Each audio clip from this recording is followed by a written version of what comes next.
आपको जलप्रपात भी पढ़ा दिए थे। नदी पर कौन सा जलप्रपात? नियाग्रा जलप्रपात। ओरोनिको की सहायक कोरोना नदी पर एंजिल जलप्रपात। जाम्बेजी नदी पर विक्टोरिया जलप्रपात। बताइए 1 नंबर कौन सा घास का मैदान है? हम नंबरिंग बोलते हैं, आप घास का नाम बताइएगा। आप बताइए कौन सा घास का नाम बताते हैं, बताइए इसमें से। कंपोज घास का मैदान, कंपोज घास का मैदान कौन सा होगा? कितना नंबर होगा कंपोज घास का मैदान? कंपोज, कंपोज तो ब्राजील में होता है, 3 number. Llanos 2 number, llanos 2 number हो गया, लानोज तो 2 नंबर हो गया। अब आप बताएंगे इसमें वेल्ड घास कितने नंबर पे? वेल्ड घास का मैदान, वेल्ड घास का मैदान, वेल्ड वेल्ड वेल्ड घास का मैदान के सीमा रेखाओं के बारे में बता देते हैं। झील को आप लोनार झील को हम क्रेटर झील की कैटेगरी में डाल सकते हैं। भारत में ज्वालामुखी से निर्मित होने वाली झील नहीं है, ये अलास्का वगैरह में है, अमेरिका में है। ज्वालामुखी के बंद होने से उसमें पानी भर जाता है तो उसे हम लोग को नहीं मिलता है, तो झील बड़ा हो जाता है। झील क्या हो जाता है? बड़ा हो गया झील। वो चाइना में है, 5 फ्लावर 5 तो झील है, इसलिए उसका नाम है 5 फ्लावर झील। ठीक है, ये रूस का ना साइबेरिया है। आपको पता है रूस का इधर का 70% भाग जो होता है वो साइबेरिया कहलाता है, जो एशिया में। और अराल पर्वत है, ये यूराल पर्वत अराल कर है। यूराल पर्वत की इस साइड वाला भाग अलग होता है, यूराल पर्वत की इधर वाला भाग साइबेरिया कहलाता है। तो साइबेरिया में यहाँ एक झील है बैकाल झील, साइबेरिया में झील है बैकाल झील, ये सबसे गहरी झील है। इसमें डूबिएगा वो खचाक से चलिएगा अंदर, सबसे गहरी झील बैकाल झील। साइबेरिया पूरी तरह से बर्फ की चादर से ढका रहता है, उसमें ये एक झील जो है वो नीले पानी के साथ है, तो ऐसा लगता है कि सफेद पहाड़ों के बीच एक नीले रंग का कोई पदार्थ चमक रहा है, उसे हम साइबेरिया की मोती कहते हैं। क्या कहेंगे? साइबेरिया की मोती। साइबेरिया में है मृत सागर, डेड सी। इजराइल में कौन सा झील है? मृत सागर या डेड सी। जहां तहां से सारा कचरा उसी में चलाता है, उसमें नमक की मात्रा सबसे ज्यादा है। तो उसमें क्या है ना, मृत सागर में इतना उसका घनत्व ज्यादा है, मृत सागर से भी ज्यादा नमक है वान झील में, लेकिन उसका घनत्व इतना ज्यादा है कि उसमें कोई चीज डूबता नहीं है। तो दोनों चीज में ध्यान से समझिएगा। सबसे गहराई पर स्थित है तो मृत सागर है, लेकिन सबसे गहरा है तो वो है आपका बैकाल झील। गहरा का मतलब होता है गड्ढा में खुद के गड्ढा होना। गहराई का मतलब पहले से गहरा है, जैसे आप जो है अब 2 फीट खोदिए तो वो गहराई है, खोदिए तो बैकाल झील। लेकिन गहराई पर स्थित झील बताइए इजराइल का मृत सागर, इजराइल का मृत सागर, इजराइल जॉर्डन की सीमा पर इजराइल का मृत सागर। सबसे तुर्की का वान झील, सबसे खारा झील तुर्की का वान झील है। जबकि सबसे बड़ा झील की बात करें, ये क्या बन गया भाई? झील कैस्पियन सागर, दुनिया का सबसे बड़ा झील कैस्पियन सागर। दुनिया का सबसे खारा झील वान झील। दुनिया में सबसे ज्यादा घनत्व की झील का मृत सागर का। सबसे गहराई पर स्थित झील मृत सागर। सबसे गहरा झील बैकाल झील, सबसे गहरा झील बैकाल झील। अफ्रीका झील, अफ्रीका का सबसे लंबा झील टंगानिका झील, अफ्रीका का सबसे लंबा झील टंगानिका झील, अफ्रीका का सबसे लंबा झील टंगानिका झील। अफ्रीका का सबसे बड़ा झील विक्टोरिया झील। सबसे ज्यादा गहराई पर स्थित मृत सागर, सबसे ज्यादा गहरा झील बैकाल झील, सबसे बड़ा झील कैस्पियन सागर, सबसे लंबा भी झील कैस्पियन सागर, और सबसे ज्यादा घनत्व वान झील, सर्वाधिक घनत्व वान झील, सर्वाधिक घनत्व वान झील। आयरे झील कहां है? ऑस्ट्रेलिया में है। आयरे झील ऑस्ट्रेलिया में, आयरे झील ऑस्ट्रेलिया में है, आयरे झील ऑस्ट्रेलिया में। सबसे ऊंचाई पर स्थित झील टीटीकाका झील, पेरू बोलिविया की सीमा पर सबसे ऊंचाई पर स्थित झील टीटीकाका झील, सबसे ऊंचाई पर टीटीकाका। और इसमें नाव भी चलती है, इसलिए कहते हैं नौगम्य, नाव के जाने लायक नौगम्य। सबसे ऊंचा नौगम्य झील टीटीकाका झील, सबसे ऊंची सीमा पर टीटीकाका झील, सीमा पर पेरू और बोलिविया के सीमा पर, याद रहेगा। सबसे गहरा झील, सबसे अच्छी झील वेनेजुएला की झील में सर्वाधिक पेट्रोलियम है। मैराकाबो झील वेनेजुएला कहां है? वेनेजुएला में है। यहाँ पे पेट्रोलियम सबसे ज्यादा कौन निकलता है? वेनेजुएला। लेकिन इसका पेट्रोल सस्ता होने के साथ उसमें बालू की मात्रा होती है, जिस वजह से में है great salt lake, great salt lake, salt lake, salt lake. आप में से कोलकाता वाले जितने लड़के हैं, कोलकाता साल्ट लेक, कोलकाता में भी जगह है salt lake, great salt lake Australia America. आपको हम कनाडा में बताए थे विनिपेग झील, बियर झील, स्लेव झील, विनिपेग झील, बियर झील, स्लेव झील, विनिपेग झील, बियर झील, स्लेव झील। विनिपेग से याद रखिए वाइन, विनिपेग से याद करेंगे वाइन, अब बियर मतलब वही बियर वगैरह। तो विनिपेग झील, बियर झील और स्लेव झील। ग्रेट विनिपेग, ग्रेट बियर और ग्रेट स्लेव। विनिपेग झील, बियर झील और स्लेव झील। विनिपेग झील, बियर झील और स्लेव झील। विनिपेग झील, टंगानिका झील, विक्टोरिया झील, टीटीकाका झील, मोराकाबो झील, ग्रेट सॉल्ट लेक। ये है ग्रेट लेक जिसमें 5 झील है। अमेरिका की सबसे बड़ी नमक की झील होती है विक्टोरिया झील से निकलती झील। दुनिया में है लोनार झील है, उसका नाम। झील को क्या कहते हैं? ज्वालामुखी से बनने वाले झील को हम क्या कहते हैं? ज्वालामुखी से बनने वाले झील को हम लोग क्या कहेंगे? भारत में नहीं है, अमेरिका वगैरह में इसे ज्वालामुखी से बनने वाले झील को काल्डेरा झील कहते हैं। काल्डेरा झील ज्वालामुखी से बने, इसके बीच में जीरो लाइन। भारत और बांग्लादेश के बीच में zero line, zero line, zero line. Bharat और बांग्लादेश के बीच में जीरो लाइन। यहाँ के तिब्बत में रेखा का नाम मैकमोहन, मैकमोहन, मैकमोहन। क्या नाम है? मैकमोहन। ये क्या है? रेड क्लिफ, केरियल रेड क्लिफ थे, Radcliffe, Radcliffe line. क्या हो गया? Radcliffe line. ये कौन? Radcliffe line. किसी को कोई दिक्कत है? Control, LOC, LOC, line of control, LOC. Pakistan जो कब्जा कर लिया ये वाला एरिया, ये एलओसी है, लाइन ऑफ कंट्रोल। चाइना के साथ क्या लगता है? LAC, line of actual control. China के साथ लगा करता है, तो उससे अच्छा यहाँ पे एक रेखा खींच दिया गया इससे भारत के यहाँ पर। तो गुजरात का एक्चुअल ऊपर कहीं से दिखे ना लगे, जैसे बॉर्डर पर खींचा गया इसे। तो यहाँ पर 24 डिग्री रेखा। कौन सी रेखा? 24 डिग्री। तो भारत के पास देखिए कितना बाउंड्री हो जाएगा? 24 डिग्री अक्षांश रेखा गुजरात और पाकिस्तान के कराची को, गुजरात और कराची के पास है। गुजरात समझ गया कि नहीं गया? किसी को कोई दिक्कत नहीं। सिंध पंजाब के बीच 24 डिग्री। अगर देश की बात करें तो पाकिस्तान और भारत। और ये वाली रेखा रेड क्लिफ, पाकिस्तान का जो कब्जा किया उसका लाइन ऑफ कंट्रोल, चाइना जो कब्जा किया लाइन ऑफ एक्चुअल कंट्रोल, आपने मैकमोहन। ये वाली लाइन जीरो लाइन। और अफगानिस्तान और पाकिस्तान के बीच में Durand line, Durand line. Arunachal Pradesh में, अरुणाचल प्रदेश चाइना के साथ मैकमोहन लाइन। गुजरात में 24 डिग्री, गुजरात में 24 डिग्री, कच्छ के पास है ये, कच्छ और 24 डिग्री। भारत पाकिस्तान, रूस तथा फिनलैंड के बीच में मेनरहिन लाइन, याद रहेगा मेनरहिन लाइन। रूस फिनलैंड के बीच में मेनरहिन लाइन। अब यहाँ फ्रांस, पोलैंड जर्मनी और फ्रांस, पोलैंड जर्मनी फ्रांस में हमेशा विवाद होते रहता था। इनकी सीमा रेखा भी बड़ी विवादित रही, पिटाया द्वितीय में भी पिटाया। जर्मनी और पोलैंड के बीच में हिंडनबर्ग या ओडरनीसे, जर्मनी और पोलैंड के बीच में हिंडनबर्ग और ओडरनीसे, दो रेखा है। जर्मनी और पोलैंड के बीच में हिंडनबर्ग और ओडरनीसे, हिंडनबर्ग और ओडरनीसे, जर्मन और ओडरनीसे। और फ्रांस और जर्मनी के बीच में Maggi not Siegfried, Maggi not और सिगफ्राइड, मैगी नॉट या सिगफ्राइड। मैगी नहीं खाएगा, कह रहा है मैगी नॉट सिगफ्राइड, कुछ फ्राई करके खिलाओ, नॉट सिगफ्राइड। तो जर्मनी और फ्रांस के बीच में Maggi not Siegfried, Germany France के बीच में Maggi not Siegfried, Maggi not Siegfried, Germany France के बीच में मैगी नॉट और सिगफ्राइड। जर्मनी और पोलैंड के बीच में हिंडनबर्ग या ओडरनीसे, हिंडनबर्ग या ओडरनीसे। बताइए तो कितने लोग बताएंगे? रूस फिनलैंड कौन सी लाइन भाई? Maggi not Siegfried, Maggi not की समानांतर रेखा बताइए किसको किसको अलग करेगा? 49 डिग्री समानांतर रेखा अलग करेगा किसको किसको? फटाफट बताएंगे। 49 करता है कनाडा और अमेरिका को, 49 डिग्री समानांतर रेखा अलग करता है कनाडा और अमेरिका को, इसका को रेखा कनाडा और अलास्का को अलग करेगी। मिट्टी में देख के बोल रहा है 141 डिग्री रेखा कनाडा को और किसे अलग करती है? अलास्का को। कनाडा और अलास्का को। तो कनाडा अलास्का को 141 डिग्री और 49 डिग्री समानांतर रेखा किसे अलग करती है? कनाडा और अमेरिका को। कनाडा और यूएसए को अलग करती है। तो सीमा लीबिया और अल्जीरिया की सीमा, मिस्र और लीबिया की सीमा, इसका कोई अलग से नाम नहीं, लेकिन इसका खूब नाम है। बताइए, तो भारत और बांग्लादेश के बीच में जीरो लाइन, अरुणाचल प्रदेश में मैकमोहन और यहाँ अक्साई चीन में line of actual control LAC, और पीओके में लाइन ऑफ कंट्रोल एलओसी, और यह पूरा पाकिस्तान में रेड क्लिफ, गुजरात में आपका 24 डिग्री समानांतर रेखा, पाकिस्तान अफगानिस्तान में डूरन लाइन। ठीक है, अब इधर देखिए, थोड़ा सा इस साइड में चलते हैं। वियतनाम को पहले अमेरिका और रूस मिलकर अलग कर दिया था, 17 डिग्री रेखा का नाम था, और इधर कोरिया को अलग कर दिया था, दोनों मिलकर 38 डिग्री अक्षांश रेखा नाम था। 38 डिग्री नाम था अक्षांश रेखा। कोरिया में तो अभी भी मार चल रहा है, उत्तरी कोरिया दक्षिण कोरिया में, जबकि वियतनाम एक हो गया, कहा कि हम लोग के बीच में कोई रेखा नहीं रहेगी। तो उत्तरी वियतनाम और दक्षिण वियतनाम को कौन अलग करता है? 17 डिग्री। जैसे जैसे ऊपर जाएगा डिग्री बढ़ेगा, 17, 18, 19, 20, 30, 40। अलास्का और कनाडा के बीच में कौन सी रेखा अलग करती है? अलास्का और कनाडा के बीच में उत्तरी कोरिया दक्षिण कोरिया 38 डिग्री। ये सब तो याद ही होगा जी आप लोग को। आज मरुस्थल तक मोजावे, एरिजोना और मोजावे मरुस्थल कनाडा और अमेरिका की सीमा पर, यहाँ पर एरिजोना मरुस्थल अमेरिका, एरिजोना मरुस्थल यहाँ पर अमेरिका में, एरिजोना मरुस्थल। आगे बढ़ जाए, कैलिफोर्निया इस साइड के एरिया में एरिजोना मरुस्थल मोजावे। आगे बढ़ जाए एरिजोना। अब आगे देखते हैं यहाँ पर चिली के ऊपर बताइए अरिका, ये आपका पेंटागोनिया का मरुस्थल, सॉरी ये पेंटागोनिया का मरुस्थल तो नीचे है, टकामा का मरुस्थल, पी फॉर पेंटागोनिया का मरुस्थल, मोजावे तथा एरिजोना मरुस्थल अमेरिका में। पेंटागोनिया मरुस्थल का अर्जेंटीना के निचला भाग में, पेंटागोनिया मरुस्थल अर्जेंटीना के निचले भाग में, पेंटागोनिया मरुस्थल अर्जेंटीना के निचले भाग में।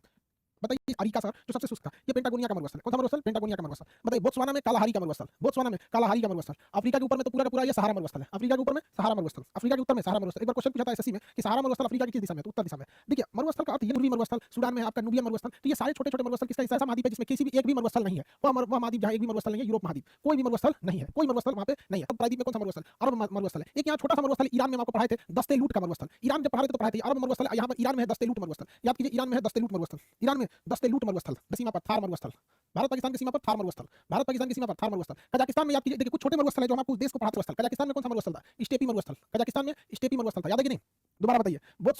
बोत्सवाना में कालाहारी का मरुस्थल, अफ्रीका के उत्तरी भाग में सहारा मरुस्थल, दुनिया का सबसे शुष्क मरुस्थल अटाकामा का मरुस्थल, दुनिया का सबसे शुष्क मरुस्थल अटाकामा का मरुस्थल, अर्जेंटीना में पेंटागोनिया का मरुस्थल, मोजावे तथा एरिजोना का मरुस्थल अमेरिका में, वह महाद्वीप जहां एक भी मरुस्थल नहीं है, यूरोप महाद्वीप। दुनिया का सबसे बड़ा शुष्क मरुस्थल ये उष्ण मरुस्थल आपका सहारा मरुस्थल, दुनिया का सबसे बड़ा ठंडा मरुस्थल अंटार्कटिका मरुस्थल तो इसी भी सबसे बड़ा है, अरब मरुस्थल अरब प्रायद्वीप में, दस्ते लूट मरुस्थल ईरान में, थार मरुस्थल भारत पाकिस्तान में, और ये आपका स्टेपी मरुस्थल। कितने लोग बता सकते हैं स्टेपी घास कहाँ है?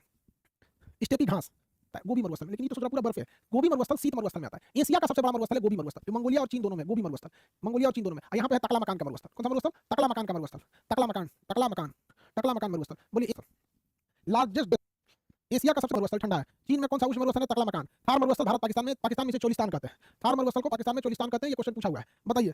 बोत्सवाना में कालाहारी मरुस्थल, बोत्सवाना में कालाहारी मरुस्थल का मरुस्थल पे जहाँ मरुस्थल ही नहीं है। टकला मकान कहाँ है? चाइना में। बताइए, यहाँ आपको ट्रिक बताए थे ऑस्ट्रेलिया में 7GB ट्रिक बताए थे ना, 7GB ट्रिक बताए थे। सैंडी गिब्सन विक्टोरिया ट्रिक बताए थे ना, सैंडी गिब्सन विक्टोरिया 7GB, ये आपको ट्रिक बताए थे। सैंडी गिब्सन विक्टोरिया कहाँ है? ऑस्ट्रेलिया में। सैंडी गिब्सन विक्टोरिया ऑस्ट्रेलिया में। बीपीएससी में पूछा था विक्टोरिया मरुस्थल कहाँ है? तो विक्टोरिया मरुस्थल आपका ऑस्ट्रेलिया में है। कालाहारी मरुस्थल कहाँ है? बोत्सवाना में। एरिजोना मरुस्थल अमेरिका में स्थित है। अटाकामा का मरुस्थल चिली में है। पेंटागोनिया का मरुस्थल कहाँ पे? अर्जेंटीना में। एक क्वेश्चन यूपीएससी में पूछा था, पर आ गया था सब लड़का सब। सुनिए ध्यान से, पहले मरुस्थल समझ में आ गया कि नहीं आ गया? अजब टाइप का क्वेश्चन पूछा था, लड़का सब एकदम अजीब हो गया था। स्टूडेंट उसको समझ में नहीं आता क्या पूछना क्या चाह रहा है। देखो ये 0 डिग्री है पूरी तरह से, कहते हैं निम्न अक्षांश उसे कहते हैं उच्च अक्षांश। अब इसमें क्वेश्चन क्या पूछा था, ध्यान से समझिए। इनमें से कौन सा मरुस्थल मध्य अक्षांशीय मरुस्थल नहीं है? कुछ सारा मरुस्थल याद है। अब हम लोग तो भाई हमारा स्टूडेंट अगर रहेगा नहीं है तो मेरी ये ना निम्न अक्षांश पर है और ना ही मरुस्थल उच्च अक्षांश पर है, ये मध्य अक्षांश पर है। कैसे? मध्य अक्षांश पर। तो कहेगा इनमें से कौन सा मध्य अक्षांशीय मरुस्थल नहीं है? मध्य अक्षांशीय मरुस्थल नहीं है। तो अब आप आइडिया लगा सकते हैं, ये पेंटागोनिया वाला तो लगभग मध्य अक्षांशीय हो जाएगा और ये वाला एरिजोना वाला भी हो जाएगा, लेकिन अटाकामा मध्य अक्षांशीय नहीं होगा। अटाकामा मध्य अक्षांशीय नहीं होगा, काफी ऊपर में। मध्य अक्षांशीय से क्या ऊपर में, तो अलग अलग मरुस्थल होते हैं सब। तो अक्षांश के हिसाब से पूछ देगा। मोजावे तथा एरिजोना, पेंटागोनिया मरुस्थल, पेंटागोनिया का मरुस्थल अर्जेंटीना, स्टेपी मरुस्थल कहाँ है? स्टेपी अटाकामा का मरुस्थल, अटाकामा का मरुस्थल,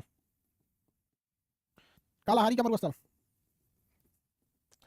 मरुस्थल बोत्सवाना में। देखिए जितने मरुस्थल हम आपको बताए हैं ये सादा नक्शा में आपको भरना है फटाफट। मरुस्थल सबसे बड़ा मरुस्थल सहारा मरुस्थल की ठंडी जलधारा है। यहाँ मरुस्थल है, यहाँ बेंगुला की ठंडी जलधारा है। यहाँ मरुस्थल है, यहाँ पर आपका किनारी की ठंडी जलधारा है। यहाँ मरुस्थल है, यहाँ पश्चिमी ऑस्ट्रेलिया की धारा है, ठंडी जलधारा है। तो एक चीज गौर किए होंगे कि जितने मरुस्थल हैं वो महाद्वीपों के पश्चिमी भाग पे हैं, पूर्वी भाग पे नहीं है। महाद्वीपों के पश्चिमी भाग पे है, पूर्वी भाग पे नहीं है। महाद्वीपों के पश्चिमी भाग पे पूर्वी भाग पे नहीं है। महाद्वीपों के पश्चिमी भाग पे पूर्वी भाग पे नहीं, भाग पर ठंडी जलधाराएं होती हैं। ये ठंडी जलधाराएं समुद्र को गर्म होने ही नहीं देती हैं। ये ठंडी जलधाराएं जब समुद्र को गर्म होने नहीं देती हैं तो समुद्र गर्म नहीं होता है, जिस कारण समुद्र का पानी भाप नहीं बनता और समुद्र ऊपर की ओर नहीं उठता है। यहाँ पे सबसे बड़ा मरुस्थल सहारा मरुस्थल क्या जलधारा है।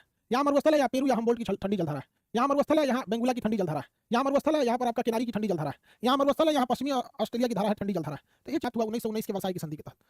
द्वितीय विश्व युद्ध चालू हुआ 1939 से लेकर 1945 तक।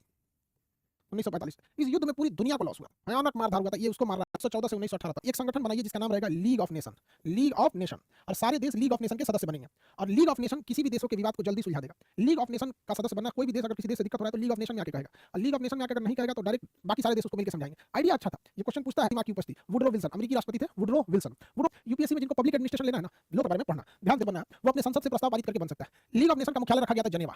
लीग ऑफ नेशन के मुख्यालय जनेवा, और लीग ऑफ नेशन की कई शाखाएं थी जो स्वास्थ्य देखती थी, पूरी दुनिया में कोई बीमारी तो न फैल जाए, WHO, व्यापार देखती थी, WTO, जितनी शाखाएं थी सब कहां थी? स्विट्जरलैंड की शहर जनेवा में। स्विट्जरलैंड के शहर जनेवा में हुई थी। इसका मुख्य उद्देश्य था कि द्वितीय विश्व युद्ध को होने नहीं देना है, लेकिन लाख कोशिशों के बावजूद जर्मनी ने आक्रमण कर दिया पोलैंड के ऊपर और चालू हो गया द्वितीय विश्व युद्ध, सेकेंड वॉर। ये चला 1939 से लेकर 1945 तक।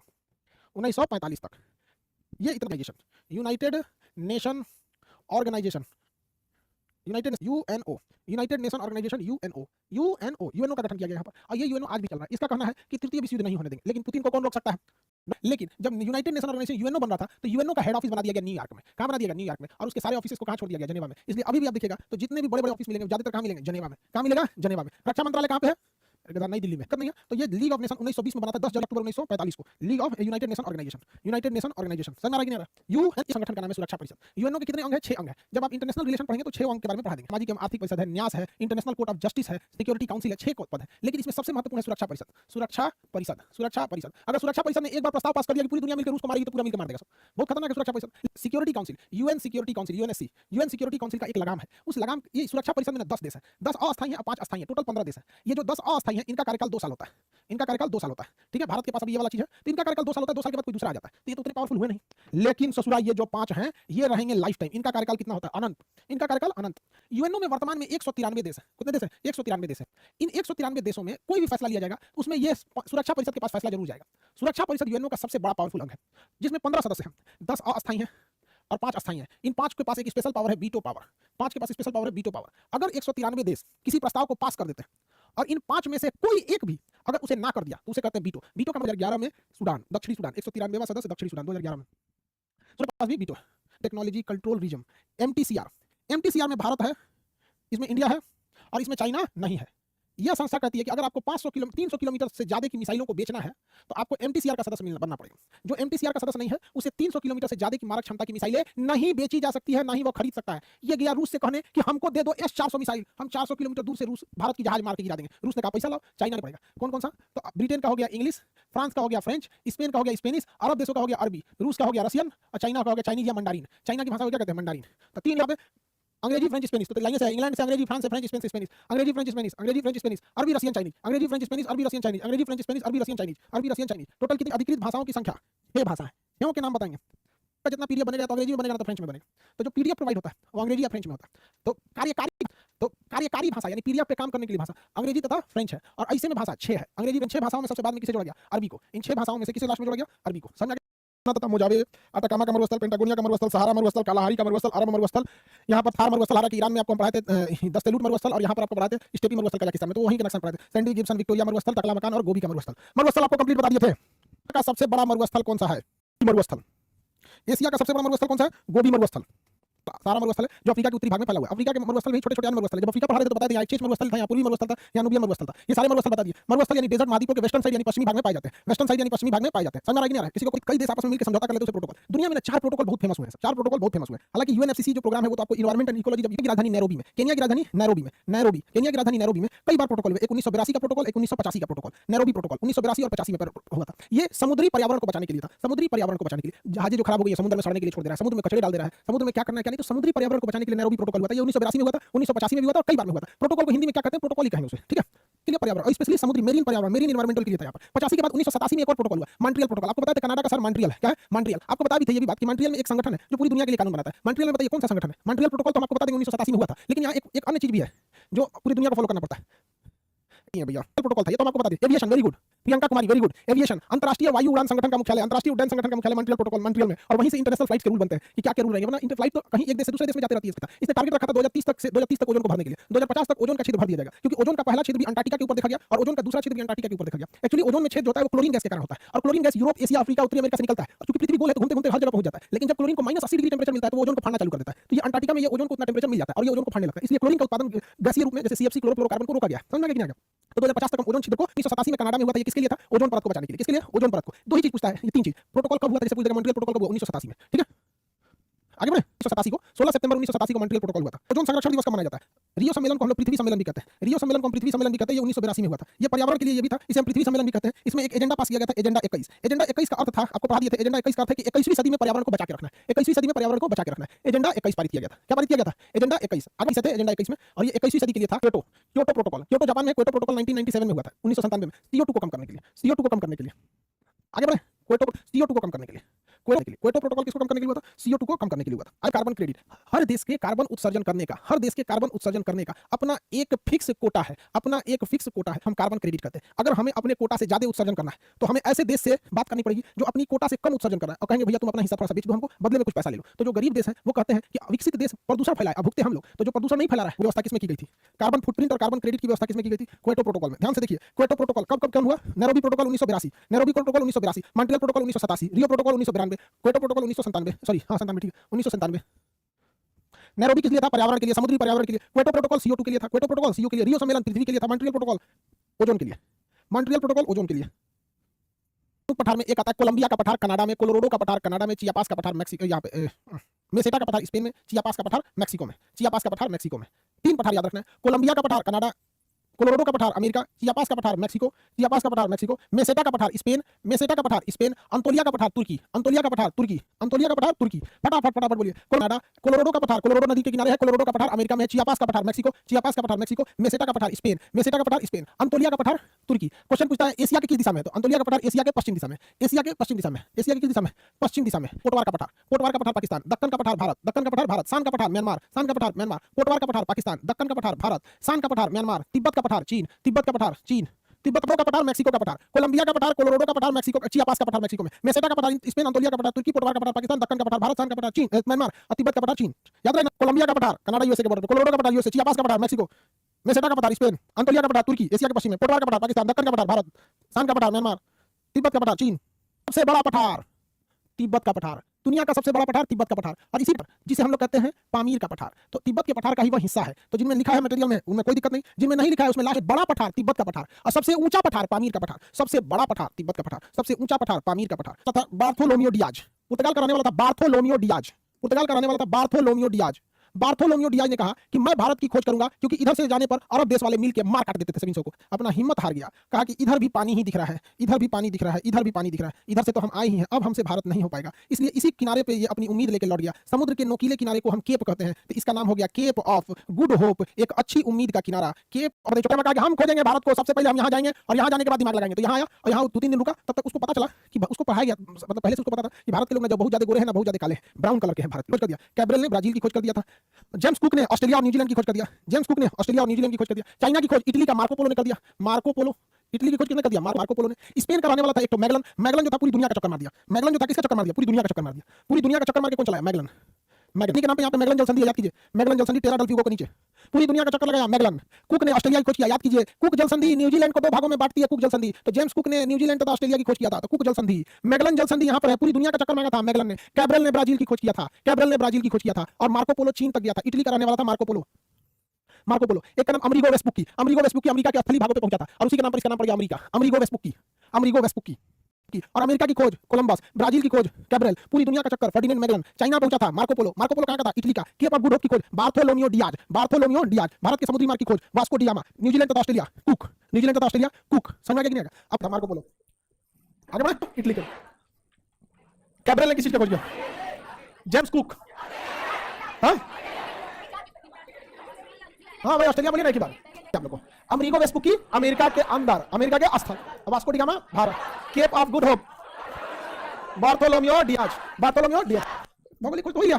तब आप याद कीजिए, यहाँ हम एक द्वीप बताए थे न्यू फाउंडलैंड, उसके पास एक जगह था हैलिफैक्स। हैलिफैक्स से ये जाता है, मेरी ओर ध्यान दीजिए। हैलिफैक्स से निकलेगा, यहाँ मॉन्ट्रियल शहर है, ओंटारियो शहर है, टोरंटो शहर है कि नहीं? देखिए मॉन्ट्रियल है, ओटावा है, इसका राजधानी क्या है? ओटावा। तो मॉन्ट्रियल, ओटावा, टोरंटो, 3 शहर को तो यही टच कर गया। यहाँ होते हुए यहाँ बीच में वो शहर विनिपेग, कौन सा है? विनिपेग। गेहूं की मंडी विनिपेग, और होते हुए कहां था? वैंकूवर। क्या इसके अलावा भी कनाडा में किसी शहर को पढ़ना है? नहीं। ओटावा, मॉन्ट्रियल, टोरंटो, टोरंटो कौन सा है? ओजोन के लिए मॉन्ट्रियल प्रोटोकॉल। कौन सा है? Central Pacific. ये न्यूयॉर्क है, न्यूयॉर्क से सैन फ्रांसिस्को, न्यूयॉर्क से स्वर्णिम द्वार का शहर सैन फ्रांसिस्को। लाला हरदयाल ने गदर पार्टी की स्थापना सैन फ्रांसिस्को। कामागाटा मारू जहाज को लौटाया गया था वैंकूवर से। कहां से? Vancouver. Empire state building New York, UNO का मुख्यालय न्यूयॉर्क। समझ गए कि नहीं? अब आएगा trans Indian, trans Indian, Indian नहीं इंडियन, एंडियन मतलब एंडीज पर्वत को पार करेगा, एंडीज पर्वत को पार करेगा। तो अर्जेंटीना की राजधानी ब्यूनस आयर्स चलेगा और चिली के शहर वालपराइजो, चिली का शहर वालपराइजो, ब्यूनस आयर्स से वालपराइजो, ब्यूनस आयर्स से। बताइए तो कैनेडियन पैसिफिक कहां से कहां तक? Canadian Pacific, Halifax central Pacific, New York से ब्यूनस आयर्स से वालपराइजो, ब्यूनस आयर्स से वालपराइजो। सीबीएसई वाले उसे कायरो कहते हैं। आइए यहाँ पे केप टाउन, केप टाउन से ट्रेन जाती है काहिरा, नाम है इसका केप काहिरा। क्या नाम है? केप काहिरा, केप काहिरा याद रहेगा। सिडनी से पर्थ, सिडनी से पर्थ, ट्रांस ऑस्ट्रेलियन सिडनी से पर्थ, सिडनी से पर्थ। यूरोप में बताइए, और यूरोप में दो होगा, एक आपका ओरिएंट और एक आपका देखिए यूरोपीय ट्रांसकॉन्टिनेंटल। मेरी ध्यान दीजिए, यूरोपीय ट्रांसकॉन्टिनेंटल लंदन से लेकर कहां तक? इस्तांबुल तक, लंदन से इस्तांबुल। और ओरिएंट एक्सप्रेस है पेरिस से इस्तांबुल, पेरिस से इस्तांबुल। तनिया सा अंतर है बीच में, बाद में जाकर दोनों एक हो जाता है। ये वाला थोड़ा ऊपर वाला एरिया से निकलता है, पेरिस से इस्तांबुल थोड़ा ऊपर से जाता है, और लंदन सॉरी लंदन से इस्तांबुल ऊपर से, पेरिस से इस्तांबुल आता था नीचे से। तो ट्रांस यूरोपीय ट्रांसकॉन्टिनेंटल लंदन से इस्तांबुल, लंदन से इस्तांबुल, लंदन से तुम फाउंडेशन के साथ लंदन से लेकर ओरिएंट वाला पेरिस से, ओरिएंट वाला पीटर्सबर्ग, सेंट पीटर्सबर्ग से व्लादिवोस्टॉक, ट्रांस साइबेरियन, रेल मार्ग बोलने की जरूरत है, ट्रांस साइबेरियन, व्लादिवोस्टॉक से सेंट, केप काहिरा, केप टाउन से। अगर किसी को केप काहिरा नहीं याद है ना, उसको खुदे पे दांत काट लेना चाहिए। ऑस्ट्रेलियन हो गया, सिडनी से, ये सब बहुत आसान आसान है। साइबेरियन यूरोप में, यूरोपीय ट्रांसकॉन्टिनेंटल लंदन से इस्तांबुल, ओरिएंट एक्सप्रेस पेरिस से, ट्रांस इंडियन ब्यूनस आयर्स से वालपराइजो, ब्यूनस आयर्स से ब्यूनस आयर्स से वालपराइजो याद रहेगा। हाँ, हैलिफैक्स से वैंकूवर, हैलिफैक्स से वैंकूवर, हैलिफैक्स से सेंट्रल पैसिफिक, न्यूयॉर्क से ये सब प्रमुख रेल मार्ग, दुनिया की सबसे बड़ी रेल मार्ग। लंदन से पेरिस, कोई जरूरी नहीं कि पेरिस हॉल्ट लगे, लेकिन पेरिस क्या है, बहुत सारे लोगों को रहना था। पेरिस से काहिरा, काहिरा से मुंबई, मुंबई से सिंगापुर, सिंगापुर से टोक्यो। ये सबसे बड़ा वायु मार्ग। इस बीच में 3 बार पायलट चेंज होते हैं। ये व्यापार उसी चीज का होगा, जिस समय जिस चीज की जरूरत है उसी चीज का व्यापार होगा। तो चीन टेक्नोलॉजी थी, तो चीन इन रेशमों को अलग अलग देशों में बेचता था। मलेशिया को भी बेचता था, इंडोनेशिया को भी, यहाँ से भी बेचता था, और इन भारत को भी देता था, यहाँ से श्रीलंका, मालदीव, यहाँ से इस बंदरगाह पे, ईरान में, यहाँ इन सारे देशों को क्या बेचता था? रेशम बेचता था। रेशम बेचने से इसके पास लिंक था। इस मार्ग को कहा गया था रेशम मार्ग। क्या कहा गया? रेशम, सिल्क रूट, सिल्क रूट, समझा गया ना? ऊपर से भी व्यापार करता था रेशम का। 2 रास्ते थे, जल मार्ग और ये इसे जोड़ता था।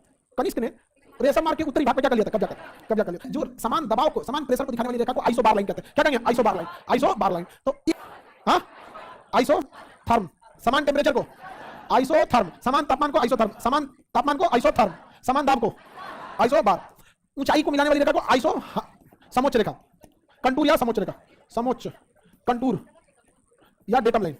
ये एक जैसे समान ऊंचाई को बताते हैं, हाइट को। कभी कभी पहाड़ी एरिया से जहां जब गुजरता है ना, बादल इतना छा जाते हैं, टेम्परेचर समोच्च रेखा, हाइट, आइसोबाथ, आइसोबाथ, आइसोनेफ बादल, आइसोनेफ, आइसोनेफ बादल आप लोग पढ़ के नहीं आए हैं। जनसंख्या, आइसोप्रेक्ट, आइसोप्रेक्ट में जनसंख्या, समान जनसंख्या, आइसोप्रेक्ट लगी, आइसोहेलाइन, समान लवणता, आइसोहेलाइन, समान लवण, पानी के समान खारेपन को दर्शाने वाली रेखा, आइसोलाइन, आइसोहेलाइन, मिटा के पूछे को वाली रेखा, समोच्च रेखा, कंटूर या डेटम लाइन, समान गहराई को आइसोबाथ। किसी को कोई दिक्कत नहीं ना? समान जनसंख्या, आइसोप्रेक्ट, समान जनसंख्या। बीच में कोई बोलेगा, जिन्ना बोलेगा, जिन्ना पड़ता है। होती है लाइन अवसर उपसर को मिलाने वाली, एपिसाइड लाइन, एपिसाइड लाइन, अवसर उपसर को मिलाने वाली रेखा। आपको पढ़ा दिए थे हम कि सूर्य जो होता है यहाँ होता है, सूर्य के पास जब पृथ्वी आती है तो उसे हम कहते हैं उपसर, और जब दूर चली जाती है अवसर। इसे मिलाने वाली रेखा एपिसाइड। कौन सी लाइन? एपिसाइड लाइन। रेखा याद से रखिएगा, वो कई बार पूछा है। डेटम नाम है मैकेंजी नदी। कौन सी नदी? मैकेंजी। क्या नाम है इसका? मैकेंजी नदी, मैकेंजी नदी। ये कनाडा और कहाँ रहती है? अलास्का। कौन सी नदी है बाबू? मैकेंजी। कौन सी नदी? मैकेंजी नदी। कौन से पर्वत से निकलेगी? मैकेंजी पर्वत। कौन सा पर्वत? मैकेंजी। मैकेंजी नदी कौन सी? मैकेंजी नदी। कौन सी नदी? मैकेंजी नदी। आगे बढ़े, यहाँ नदी, ये कौन सी नदी? नेल्सन नदी। ये कौन से झील से निकलेगी? विनिपेग, आपकी खाड़ी में गिरेगी, हडसन की। कौन सी नदी है ये? नेल्सन नदी। कौन सी नदी? नेल्सन नदी। कौन सी नदी? नेल्सन नदी। कौन नदी? नेल्सन नदी। यहाँ पर एक नदी है सेंट लॉरेंस नदी। बताइए कौन सा जलप्रपात? नियाग्रा। सेंट लॉरेंस नदी। कौन सी नदी? सेंट। कौन सा जलप्रपात? नियाग्रा। ये नदी नेल्सन नदी, ये मैकेंजी नदी। अलास्का में, कनाडा में नेल्सन, यूएसए कनाडा की सीमा पर सेंट लॉरेंस। सेंट लॉरेंस नदी पर कौन सा जलप्रपात? नियाग्रा जलप्रपात। नियाग्रा जल, याद रहेगा। नक्शा खोलिए। विश्व के कौन सी नदी? कोलोराडो नदी। आपको याद होगा। ग्रैंड कैनियन किस नदी पर है? कोलोराडो नदी पर। ग्रैंड कैनियन कोलोराडो नदी। और इस टेनेसी नदी, ये नदी टेनेसी नदी। तो ये है आपकी कोलोराडो और ये आपकी टेनेसी नदी। ये है टेनेसी नदी। भारत का पहला जो बहुउद्देशीय परियोजना बनाया गया था, दामोदर घाटी परियोजना, उसका मॉडल जो था वो इसी टेनेसी नदी पे जो बांध बनाया गया था, सेम मॉडल को उठाया गया था। क्या जरूरत है हमको 20 बार नक्शा पैसा खर्चा करती है? मिसौरी नदी। कौन नदी? ये आके मिल जाती है किसमें? मिसिसिपी में। मिसिसिपी में ये है मिसिसिपी नदी। मिसिसिपी बहुत चौड़ी और गहरी नदी है। इसकी सहायक है मिसौरी। तो मिसिसिपी और मिसौरी, ये कौन है? मिसिसिपी। पूरा बोली मिसिसिपी, आइए बोली मिसौरी, मिसौरी और मिसिसिपी। तो इस मुहाने पर कचरा इतना ज्यादा जमा हो जाता है, ऐसे ऐसे लगता है कि किसी पक्षी का पैर है। इसे क्या कहेंगे? पक्षी पाद डेल्टा बोकी में मिल जाती है। ग्रांड कैनियन कोलोराडो नदी पर। उत्तरी अमेरिका की नदी हो गई। दक्षिण अमेरिका में आपको ज्यादा नदी है, अमेज़न नदी, एगो अमेज़न एगो कोरोना, ओरोनिको नदी, अमेज़न नदी। नदी कौन सी है? अमेज़न नदी। कौन नदी? अमेज़न नदी। और इसकी सहायक नदी का नाम मेडिरा। तो ये जो नीचे से सहायक है, ये कौन सी है? मेडिरा। ये नदी अमेज़न नदी, ये नदी मेडिरा। अमेज़न की सबसे बड़ी सहायक मेडिरा, अमेज़न की सबसे बड़ी सहायक मेडिरा। सबसे चौड़ी नदी अमेज़न नदी, ये मेडिरा। कौन सा है? मेडिरा। यहाँ बता सकते हैं ओरोनिको। कौन सी नदी? ओरोनी। इसी की एक सहायक नदी है कोरोना। इसकी एक सहायक नदी है कौन सा? कोरोना। यहाँ पे उरुग्वे में उरुग्वे नदी, उरुग्वे में पराना नदी, अर्जेंटीना में पराग्वे, पराना, उरुग्वे। ये तो देखिए पराग्वे को टेंशन नहीं है, पराग्वे में उरुग्वे नदी, उरुग्वे में पराना नदी, अर्जेंटीना में पराना नदी, अर्जेंटीना। सबसे बड़ी नदी अमेज़न की सबसे बड़ी सहायक एंजिल जलप्रपात, ओरोनिको, पराना नदी, अर्जेंटीना, पराना नदी, अर्जेंटीना, याद रहेगा, अर्जेंटीना, पराना नदी, अर्जेंटीना, याद रहेगा, पराना नदी, अर्जेंटीना। और भी नदियों का मरे और डार्लिंग नदी, ये मरे नदी और उसकी सहायक डार्लिंग नदी, मरे और डार्लिंग नदी। बाकी सब छोटी छोटी नदियां हैं। मरे और डार्लिंग नदी कहां पे है? ऑस्ट्रेलिया। पर्वत, आल्प्स पर्वत, स्विट्जरलैंड में आल्प्स। इसके नीचे से निकलती है पो नदी, ये नदी पो नदी। इटली की गंगा पो नदी। इसके ऊपर से निकलती है राइन नदी। जर्मनी की जीवन रेखा राइन नदी, जर्मनी की जीवन रेखा राइन, जर्मनी का प्रवेश द्वार राइन नदी। सबसे स्वच्छ नदी राइन, कोयला ढोने वाली नदी राइन नदी। सबसे व्यस्त नदी राइन नदी, सबसे साफ नदी राइन। इटली की गंगा पो नदी, इटली की गंगा पो नदी। इस पर्वत के सामने से निकलती है, बताइए डेन्यूब नदी। कौन सी नदी? डेन्यूब। ये कौन नदी है? डेन्यूब नदी। बताइए ये इधर निकल गई डेन्यूब नदी। कौन सी नदी? डेन्यूब नदी। कहां चल गई? काला सा। डेन्यूब नदी, काला सा, डेन्यूब नदी, काला। इसमें आपको टेंशन नहीं लेना। एक आल्प्स पर्वत, आल्प्स पर्वत की सबसे ऊंची चोटी माउंट ब्लांक, आल्प्स की सबसे ऊंची चोटी माउंट ब्लांक। सबसे लंबी नदी वोल्गा नदी। यूरोप की सबसे लंबी नदी वोल्गा। कौन सी है? वोल्गा। अभी वो रसिया की ओर जाएगी। कौन सी नदी है? वोल्गा। यूरोप की सबसे लंबी नदी, यूरोप की सबसे लंबी नदी वोल्गा। कौन सी नदी? वोल्गा। जस्ट इसके बगल से जाती है यूराल नदी, इसके जस्ट बगल से जाएगी यूराल, ये वोल्गा, ये यूराल। इसके बगल में ऊपर की ओर जाती है ओब नदी। कौन सी नदी? ओब नदी का मुहाना सबसे चौड़ा है, सबसे चौड़ा मुहाना ओब नदी का मुहाना। ये नदी बोलिए यूराल। कौन नदी? ये नदी वोल्गा नदी। यूरोप की सबसे लंबी नदी वोल्गा। आप लोग सादा नक्शा बना के लाएंगे नहीं? ये बोलिए, ये उल्टा ला दीजिए। ये कौन सा? वोल्गा। यूरोप की सबसे लंबी नदी, हाँ लंबी नदी, यूरोप की सबसे लंबी वोल्गा नदी। कौन सी नदी? वोल्गा नदी। सबसे चौड़ा मुहाना किस नदी का मुहाना? ओब नदी का मुहाना। सबसे चौड़ा मुहाना है किसका? ओब नदी का मुहाना। अब हम लोग को एशिया की नदी देखना है। जाती है आमू दरिया नदी। कौन सी नदी? आमू। कौन सी नदी? आमू दरिया। आमू दरिया नदी कजाकिस्तान। कौन सी नदी है? आमू दरिया। कौन नदी? आमू। सऊदी अरब में नदी है? नहीं, नदी नहीं है। ये कौन नदी हो गई? आमू दरिया नदी। सेंट्रल एशिया की सबसे बड़ी नदी आमू दरिया नदी। इंडिया की नदियों को तो अलग से पढ़ लेंगे हम लोग। इंडिया की नदियों में ब्रह्मपुत्र, गंगा, सतलज, सब के बारे में हम लोग को मिली देखना है। वर्ल्ड की नदियों को, ये बीजिंग है ना, इसके पास से गुजरती है ऊपर से पीली नदी, जिसे हम हांगो रिवर कहते हैं। पीली नदी को क्या कहते हैं? हांगो। समझ गए? चीन का शोक हल्का भयानक। ये कौन सी नदी है? कौन सी नदी? आंगो नदी। कौन सी नदी? हाँ। एशिया की सबसे लंबी नदी कौन सी? देखिए दो नदी है यहाँ पे, एक यांगटी सिकियांग, यांगटी और सिकियांग, दो नदियां यहाँ पे। यांगटी सिकियांग, ये नदी आपकी एशिया की सबसे लंबी नदी। एशिया की सबसे लंबी नदी यांगटी सिकियांग, एक ही बनाई यहाँ पे। कौन सी नदी है? Yangtze Sikiang. एक एशिया की सबसे लंबी नदी इस यांगटी सिकियांग के नीचे से एक नदी जाती है, यहाँ म्यांमार सीमा बनाती हुई लाओस में, कंबोडिया में। आपको ये पढ़ा दिया है। कौन सी नदी? मेकांग। कौन सी नदी? मेकांग। कौन सी नदी? मेकांग नदी। तो एशिया में हो गई मेकांग नदी। इतनी नदियां याद रहेंगी एशिया की। बताइए आमू दरिया, सेंट्रल एशिया, आमू दरिया। बाकी नदियां चाइना से। एशिया में सबसे ज्यादा नदियों का उद्गम जो होता है वो चाइना से होता है। आप देखेंगे यहाँ पे तिब्बत है, यहीं से निकलती है सिंधु नदी, पाकिस्तान में चली गई, यहीं से निकलेगी सतलज नदी, यहाँ से ब्रह्मपुत्र नदी यहाँ पे। तो चाइना जो है नदियों का बहुत बड़ा स्रोत है, क्योंकि बीच का ये तिब्बत का जो पठार है बहुत ऊंचा है, तो ये ऊंचाई से यहीं से नदियां निकलती है। एशिया के वाटर को कंट्रोल कर सकता है चाइना यहाँ पे। तो ये बताइए कौन सी नदी है? हाँ, ये यांगटी सिकियांग नदी, ये कांगो, कांगो नहीं, हांगो। चीन का शोक, किसी को कोई दिक्कत? समय बनाइए फटाफट। यूरोप की सबसे बड़ी मिसिसिपी, दक्षिण अमेरिका की सबसे बड़ी अमेज़न नदी। मेडिरा नदी उसकी क्या है? साहब मेडिरा नदी क्या उसकी सहायक नहीं। ऐसे में सालवीन, इरावती और सालू, ये तो हम पढ़ाए हुए हैं। बीच में कौन सा पठार? सान का पठार। आप कौन सी नदी है? Very good. कौन सी नदी? नील नदी की देन किस देश को? मिस्र में नील नदी पर कौन सा बांध? आसवान बांध। आसवान बांध के पीछे के झील को नासिर झील। कौन सा झील? नासिर। आसवान बांध। किसी को कोई दिक्कत है? कौन सा बांध? आसवान। अफ्रीका का हम लोग फिजिकल नक्शा देखते हैं, उसमें बांध वगैरह फिजिकल नक्शा देखते हैं। नील नदी, अच्छा यहाँ टाना झील से निकलती है सफेद नील, एक ब्लू नील, खार्तूम में हो जाता है संगम, हो जाती है ये नील नदी। कौन सा बांध? नील नदी किस दिशा में जाएगी? नील नदी उत्तर। विषुवत रेखा को 2 बार काटने वाली नदी कांगोया जायरे, कांगोया जायरे, क्योंकि यहीं से गुजरती है विषुवत रेखा। कितनी बार काट देती है? 2 बार काटती है विषुवत रेखा, कांगोया जाय। यहाँ पर विषुवत रेखा के पास होने की वजह से इसके अगल बगल में वनस्पति तथा जंगल की भी अधिकता है। इसके नीचे होगा लिम्पोपो नदी। ये कौन नदी है? जाम्बेजी नदी। कौन सी नदी? जाम्बेजी नदी। बताइए विक्टोरिया जलप्रपात, जाम्बेजी, विक्टोरिया जलप्रपात, जाम्बेजी नदी। ये बताइए कौन सी नदी होगी? नाइजर नदी। बताते आपको नाइजर नदी को हम कहते हैं पाम रिवर, क्योंकि इसके किनारे पाम की खेती ज्यादा होती है। ये कौन सी नदी है? नाइजर नदी। कौन सी नदी? नाइजर नदी। कांगो या जायरे नदी, ये जाम्बेजी नदी। कौन सी नदी है? जाम्बेजी नदी। अब विश्व रेखा को 2 बार काटने वाली लिम्पोपो नदी। कौन सी नदी हो गई? लिम्पोपो नदी। विश्व रेखा को 2 बार काटेगी लिम्पोपो। यहां से गुजरेगी विश्व रेखा, कितनी बार काट देगी? 2 बार। यहां एक ऑरेंज नदी। कौन सी नदी? ऑरेंज नदी। अफ्रीका में ऑरेंज नदी, साउथ अफ्रीका में ऑरेंज नदी। विश्व रेखा को 2 बार काटेगी कांगो। मकर रेखा को 2 बार, मकर रेखा को 2 बार लिम्पोपो नदी। मकर रेखा को 2 बार काटेगी लिम्पोपो नदी। कौन सी नदी? लिम्पोपो नदी नदी है। तो बताइए मकर रेखा को 2 बार लिम्पोपो। विक्टोरिया जलप्रपात, जाम्बेजी नदी। नील नदी का उद्गम विक्टोरिया झील। पाम नदी किसे कहते हैं? पाम नदी नाइजर को कहते हैं। आगे बढ़े। की सबसे लंबी नदी, सबसे चौड़ी नदी, सबसे चौड़ा मुहाना, ओब नदी का मुहाना। पक्षीपात डेल्टा, सबसे बड़ा डेल्टा गंगा का। सुंदरबन डेल्टा, अब जब इंडिया पढ़ाएंगे तो उसको बता देंगे सुंदरबन का डेल्टा। किसी को दिक्कत नहीं ना। विश्व रेखा को 2 बार काटेगी, मकर रेखा को 2 बार, कर्क रेखा को 2 बार, विक्टोरिया जलप्रपात, जाम्बेजी नदी, नील नदी का उद्गम, नील नदी का उद्गम विक्टोरिया झील। अलग करती 17 डिग्री समानांतर रेखा वियतनाम, 38 डिग्री समानांतर रेखा कोरिया। होती तो 17 डिग्री समानांतर है, घिया कहते हैं या पैरेलल लाइन का। अक्षांश को लैटिट्यूड या पैरेलल। साढ़े अक्षांश हमेशा डिग्री में लिखा रहता है, क्योंकि ये सोच रहा है क्या चीज? एंगल। पृथ्वी के केंद्र पर बनने वाला कोण क्या कहलाता है? अक्षांश। इसे पृथ्वी का केंद्र मान लीजिए, पृथ्वी का केंद्र। तो यहाँ पे अगर है एकदम पैरेलल तो इसको एंगल बन रहा है कितना डिग्री? 0 डिग्री। जैसे ऊपर 1 डिग्री, 2, 3, 4, मैक्सिमम कितना जाएगा? अब कहां जाएगा? इधर जाइएगा तो इधर एक एंगल है। ये एंगल कहां बनता है? पृथ्वी के केंद्र। पृथ्वी के केंद्र पर मैग्मा जमा हुआ है, कोई जाइए नहीं पाएगा, मरिए जाएगा। सोच रहा वो एंगल नापेगा तरीका अपनाया। उस एंगल को हम यहां लिख देते हैं। बाहर तो लिख सकते हैं ना, यहां से अगर पृथ्वी को देखा जाएगा तो कितने डिग्री का एंगल बने? देखिए बात बराबर है। यहां से इसको देखेंगे तो कितना डिग्री का एंगल? 1, या यहां से इसको देखिए उतने एंगल तो कितना बनेगा? बराबर। यहां से अगर केंद्र को देखेंगे तो 2 डिग्री, यहां से 3, और यहां से देखेंगे तो 90 डिग्री, 90 डिग्री बनेगा। तो हम पृथ्वी के केंद्र पे लिखेंगे डिग्री या परिधि पे लिखिएगा, पृथ्वी तो फुटबॉल की तरह समझा कि नहीं? तो पृथ्वी के केंद्र से परिधि पर बनाया गया कोण क्या कहलाता है? क्या कहलाएगा? अच्छा क्या कहलाएगा? अच्छा। जैसे जैसे हम उच्च अक्षांश की ओर बढ़ते हैं, टेम्परेचर बढ़ता है कि घटते जाता है? पृथ्वी पर बर्फ जमते जाते। जैसे जैसे हम अक्षांश के ऊपर बढ़ेंगे तो टेम्परेचर अलग एंगल, 3 डिग्री जाएंगे तो अलग एंगल बनेगा। तो जैसे जैसे डिग्री क्या होती जाएगी? आगे बढ़ती जाएगी। एंगल क्या होता जाएगा? बढ़ते जाएगा। एंगल क्या होगा? बढ़ेगा। अब इस एंगल को हम लोग को ध्यान से देखिए।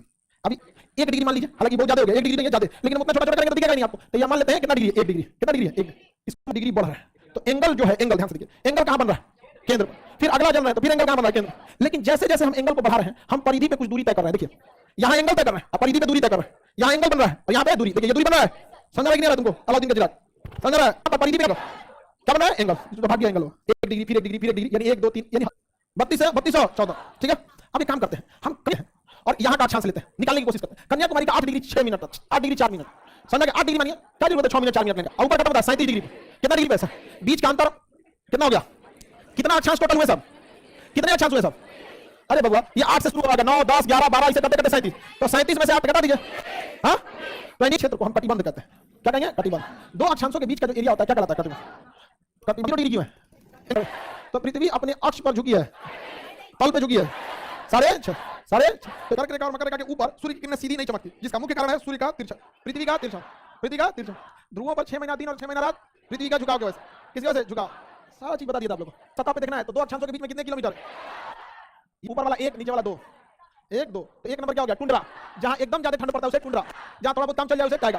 टुंड्रा और टाइगा। टुंड्रा और टाइगा में बहुत ज्यादा जीवन मुश्किल हो जाता है। यहाँ पोलर बियर, पेंगुइन या सील मछलियां पाई जाती हैं। यहाँ पर वही जीव जिंदा रह सकता है जिसके शरीर में वसा की मात्रा ज्यादा, क्योंकि वसा ठंड को रोक देता है, नहीं तो नहीं निकल सकता। पेड़ को ऐसे होना पड़ेगा। समझ? तो लोग सोच रहे हैं भी आराम से हो जाता है। कहते हैं कि सर्वाधिक जल की जरूरत किस उद्योग में होती है? 3-4 को ऑप्शन था। तो कागज उद्योग में पूरा कागज को भिगा के पानी में लेई की तरह बनाना होता है। लेई की तरह कैसे आटा का लेई बनाते हैं वैसे बनाना पड़ता है, पानी से होता है। तो एक ये सही था। दूसरा, कागज उद्योग के लिए कौन सी लकड़ी की आवश्यकता होती है? मुलायम लकड़ी।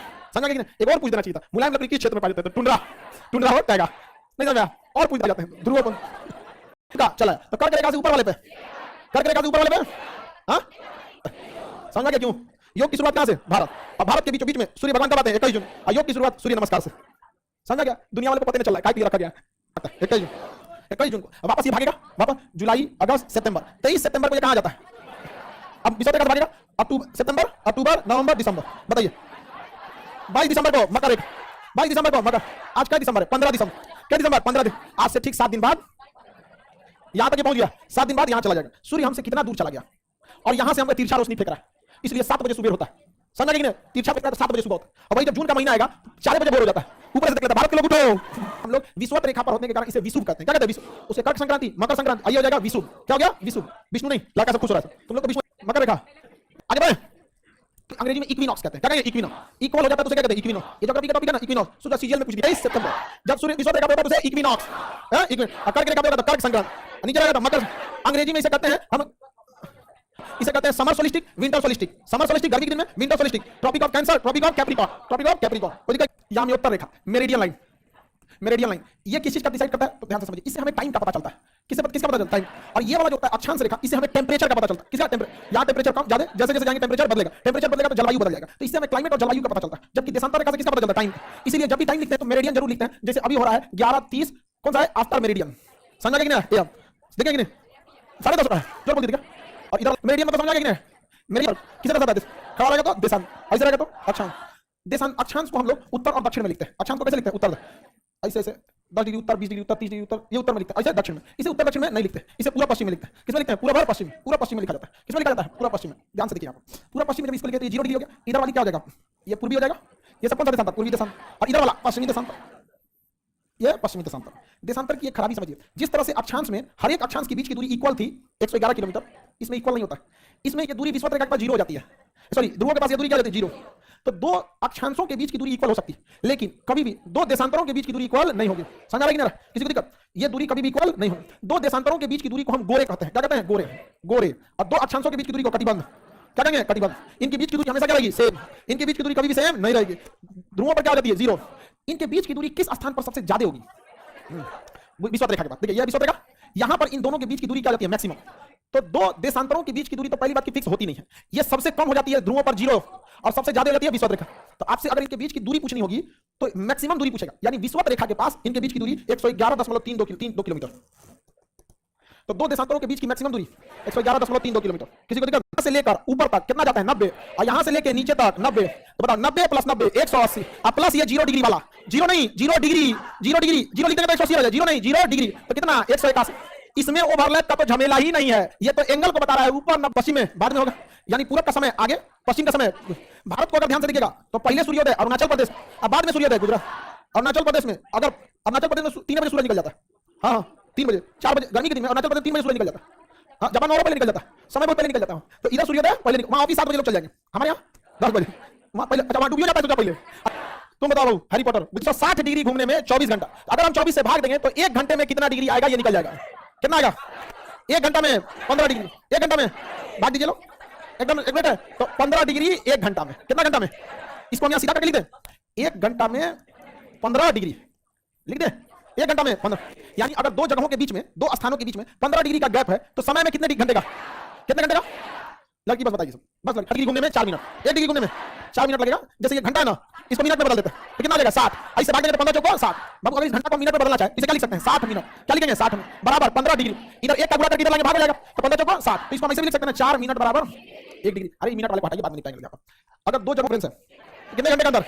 हाँ, अगर 30 डिग्री का गैप है, लड़की लोग बताइए, सुनो पहले पूछ रहे हैं जो क्वेश्चन आप पूछेंगे। 45 घंटा, 45 डिग्री, 45 डिग्री लड़का बताएगा। 60 डिग्री का गैप तो क्या घंटा? हाँ, कितना सिंपल है, कहेगा कि जापान का शहर टोक्यो इतने डिग्री पर है, भारत का शहर मुंबई इतने डिग्री पर है। 2.5 डिग्री में घटा लीजिए, कितना डिग्री का अंतर है? नहीं निकालेंगे, कितना डिग्री का अंतर है, और उतने डिग्री के अंतर के हिसाब से टाइम कहते हैं। ये लंदन के शहर ग्रीनविच से जाता है, इसलिए इसे हम ग्रीनविच कहते हैं। पूरी दुनिया के बीचों बीच से जाता है, इसलिए बीचों बीच का time mean time, mean median पर मॉड बीचों बीच से जाता है। तो Greenwich mean time, mean time इसलिए कहते हैं क्योंकि पूरी दुनिया के बीचों बीच से जाता है। ग्रीनविच इसलिए कहते हैं कि लंदन का एक जगह है ग्रीनविच, वहीं से ये गुजरता है। तो इससे इसमें सबसे बेहतरीन जो शहर आया था ग्रीनविच, इसलिए नाम है इसका जी ग्रीनविच। और दुनिया के लिए मीन टाइम इसलिए नाम क्या है? Mean time. और हमेशा जब समय का निर्धारण किया जाता है तो पूरे बीचों बीच वाली रेखा को रखते हैं। भारत का समय निर्धारण करने के लिए भी ना हम लोगों ने पूरी तरह बीचों बीच वाली रेखा को रखा, 82.5 डिग्री, जो मिर्जापुर से जाता है। कहां से जाता है? काली भैया के यहाँ से। Indian standard time, Indian standard time जो टाइम कहां से गुजरना चाहिए? ठीक बीचों बीच से।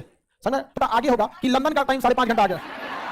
किसका आगे होगा? इंडिया, इंडिया का आगे होगा। अगर लंदन में मान के चलिए सुबह का 10 बज रहा है तो भारत में घटाना पड़ेगा। अरे पहले 5 घंटा सीधे घटाइए तो 10 में से 5 घटाएंगे, अच्छा जोड़ेंगे, हाँ इधर तो जोड़ेंगे 3, फिर आधा घंटा 3.5। अच्छा इसको छोड़िए, एग्जैक्ट टाइम अभी भारत में हो रहा है 11:30, अभी 11:30 हो रहा है भारत में। तो हम लोग भारत में होता है कितना? 11:30, 11:30 हो रहा है। बताइए इंग्लैंड वाला क्या कर रहा है? एग्जैक्ट भारत में 11:30 अभी हो रहा है। अभी इंग्लैंड में क्या हो रहा है? हाँ, अबे सूत क्यों उठा लोगा? अभी सूत क्यों उठा लोगा? अब हंगाई लोग, oh my God good morning. यहाँ पे होगा चिली, अर्जेंटीना, ब्राजील। देखिए लिखा है, एक आदमी मटेरियल लिया, Chile, Argentina, Paraguay, Brazil. Chile, Argentina, Paraguay, Brazil. Chile, Argentina, Paraguay, Brazil. हो गया जी। हाँ, अफ्रीका में जाएगी नामीबिया, बोत्सवाना, दक्षिण अफ्रीका। नामीबिया, बोत्सवाना, दक्षिण Africa. Mozambique, Madagascar, Mozambique, Madagascar. उसके बाद Australia, Mozambique, Madagascar, Australia. Mozambique, Brazil. Ecuador, Colombia, Brazil. Ecuador, Colombia, Brazil. Colombia, Brazil. इक्रोम Principe Gabon, Sao Tome Principe, ये एक आइलैंड था, याद कीजिए, Sao Tome Principe Gabon, Congo Congo गणराज, Congo Congo गणराज, कांगो कांगो गणराज, याद रहेगा ना, कांगो कांगो गणराज। आगे बढ़े, Kenya Somalia, Uganda Kenya Somalia, Uganda Kenya Somalia, Uganda Kenya Somalia. Idi Amin, Idi Amin, Idi Amin, Kampala, राजधानी उसकी क्या है? केनिया की राजधानी नैरोबी। आपको पता है नैरोबी प्रोटोकॉल कब हुआ था? मतलब क्वेटो प्रोटोकॉल हुआ 82, और उसके बाद एक दूसरा हुआ 85 में, 85 में भी हुआ था, याद रहेगा ना। इदी अमीन जहाजों को लूट लेता। Colombia, Brazil, Sao Tome Principe, Gabon, Congo Congo गणराज, Uganda Kenya Somalia, Indonesia, Maldives, बीच में पड़ेगा Maldives, Maldives Indonesia Kiribati, Maldives Indonesia Kiribati, है कि नहीं? Colombia, Brazil, Sao Tome Principe, Gabon, Congo Congo गणराज, Uganda Kenya Somalia, Maldives Indonesia Kiribati, Maldives, Ecuador, Colombia, Brazil, Sao Tome Principe, Gabon, Congo Congo गणराज, Uganda Kenya Somalia, Maldives Indonesia Kiribati. ये सब छोटा Bahamas, Mexico Bahamas, Mexico और Bahamas कर देगा ना। पश्चिमी सहारा, मॉरिटानिया, माली, पश्चिमी सहारा, मेक्सिको, बहामास, पश्चिमी Sahara, Mauritania, Mali, Algeria, niger, मिस्र, लीबिया, मिस्र, लीबिया, मिस्र, लीबिया, मिस्र, लीबिया, मिस्र, शुरू से मैक्सिको, बहामास, पश्चिमी Sahara, Mauritania, Mali, Algeria, Niger, Libya, मिस्र, Saudi Arab, UAE, Oman, Saudi Arab, UAE, Oman, Saudi Arab, UAE, Oman. अगला एंट्री मारेगा कौन? भारत, ऐसे नहीं मारेगा। बांग्लादेश, म्यांमार, बांग्लादेश, चीन, ताइवान, बांग्लादेश, म्यांमार, चीन, मेक्सिको, बहामास, पश्चिमी Sahara, Mauritania, Mali, Niger, Libya, मिस्र, Saudi Arab, UAE, Oman, Bharat, Bangladesh, Myanmar, चीन, ताइवान। मेक्सिको, बहामास, पश्चिमी Sahara, Mauritania, Mali, Algeria, Niger, Libya, मिस्र, Saudi Arab, UAE, Oman, Bharat, Bangladesh, Myanmar, चीन, ताइवान। उन्होंने लीग ऑफ नेशन का स्थापना किया 10 जनवरी 1920 को, 10 जनवरी 1920। इस लीग ऑफ नेशन का उद्देश्य यह था कि आपसी देशों में संबंध को बेहतर बनाना ताकि युद्ध की स्थिति न हो। देखिए, जिनसे आपका व्यापार जुड़ा होता है, नियम यह था कि अगर कोई देश इसमें सदस्य बनना चाहता है तो उसे अपने संसद से प्रस्ताव पास करना पड़ेगा। किसे पास करना पड़ेगा? इसका संस्थापक अमेरिका जो था ना, जब वो संसद में गया कि हम भी लीग ऑफ नेशन के सदस्य बने ना, तो अमेरिका के ही संसद से पास नहीं हो पाया। 24 अक्टूबर 1945 को यूएनओ, यूनाइटेड नेशन ऑर्गेनाइजेशन, इसका मुख्यालय भी अमेरिका लाया, ज्यादातर खर्च भी अमेरिका उठाया, और इसने कहा कि हर देश यूएनओ की खर्च चलाने के लिए कुछ ना कुछ पैसा देगा, और जो पैसा नहीं दे सकता वो सेना देगा। तो यूएनओ के सदस्य ही मिलकर आपस में सेना का निर्माण करते हैं। अभी हम ही लोग के फौज में एक अफसर थे जो इजा लेता है। अब देखते हैं हम आगे। यूएनओ के 6 अंग बनाए गए। कितने अंग बनाए गए? एक का नाम रखा है जनरल असेंबली, जो सबकी बातें सुनता है। एक सुरक्षा परिषद, जो विश्व में शांति लाता है। एक सामाजिक आर्थिक परिषद, जो विकास, दवाई, मेडिकल, संस्कृति, धरोहर को रक्षा करता है। एक न्यास परिषद, जो चंदा इकट्ठा करता है। उसी में एक आ जाएगा आपका अंतरराष्ट्रीय न्यायालय, बवाल हुआ तो न्याय को सुलझाएगा। और उसमें एक लास्ट में आ जाता है सचिवालय, जो सब में क्या करेगा? कोऑर्डिनेशन करेगा। तो यूएनओ में कितने अंग हैं? यूएनओ के कितने अंग हैं? 6। और यूएनओ में बहुत सारे कितने अंग हैं? यूएनओ में कई भाषाएं भी बोली जाएंगी। कितनी भाषा होंगी? 6। अब इसमें कुछ वीटो पावर होंगे, एक एक करके समझते हैं। तो यूएनओ अभी तृतीय विश्व युद्ध होने दिया या रोक लिया? आज जिस दिन तृतीय विश्व युद्ध हो गया उस दिन स्पेन की स्पेनिश, अरब देशों की अरबिक, रशियन और चाइनीज, रशियन और चाइनीज। यूएनओ में मान्यता प्राप्त भाषा इंग्लिश, फ्रेंच, स्पेनिश। ये तो इधर हो गया, इंग्लिश, फ्रेंच, स्पेनिश। अभी इधर में अरबिक, रशियन, चाइनीज, फ्रेंच और अंग्रेजी, फ्रेंच और इंग्लिश। कोई दिक्कत? कौन गया? सुरक्षा परिषद में 15 सदस्य हैं। कितने सदस्य? 15 देश होते हैं। 10 + 5 टोटल 15। 10 + 5 15। यहाँ लिखते हैं, उधर समझ में आता है। कितने सदस्य होते हैं? 15।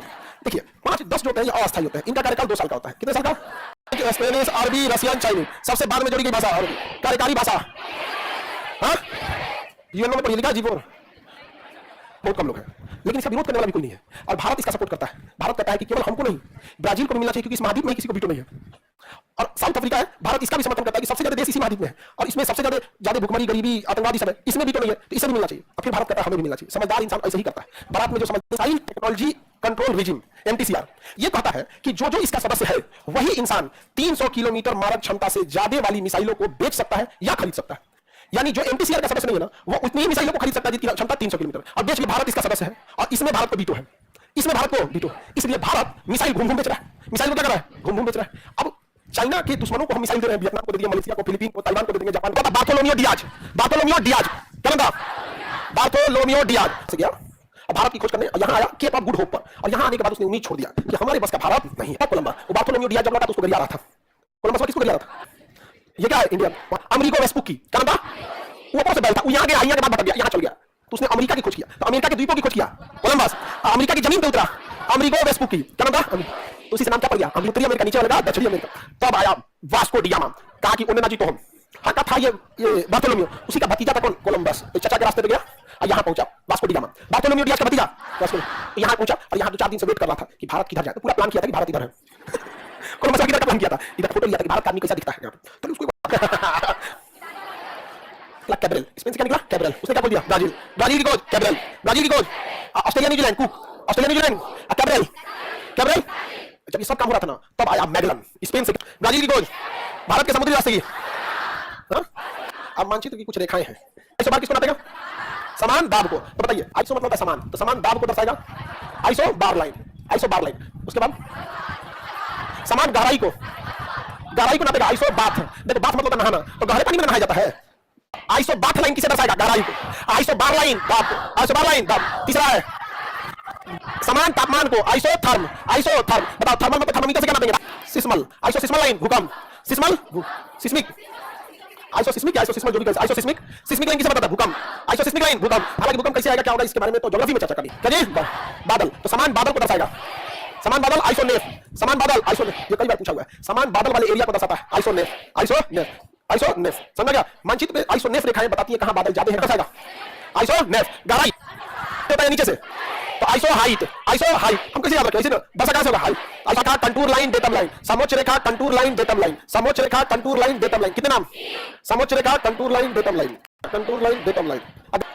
हेलाइन, isohaline, isohaline, haline समुद्र के खारेपन को दर्शाता है, आइसो हेलाइन लाइन लवणता, आइसो हेलाइन लवणता, आइसो हेलाइन, आइसो हेलाइन लवणता, डेटम समोच्च रेखा कंटूर रेखा। सेना में जब भी आप जाएंगे तो आप लोग को सबसे iso height, iso bath, iso bath,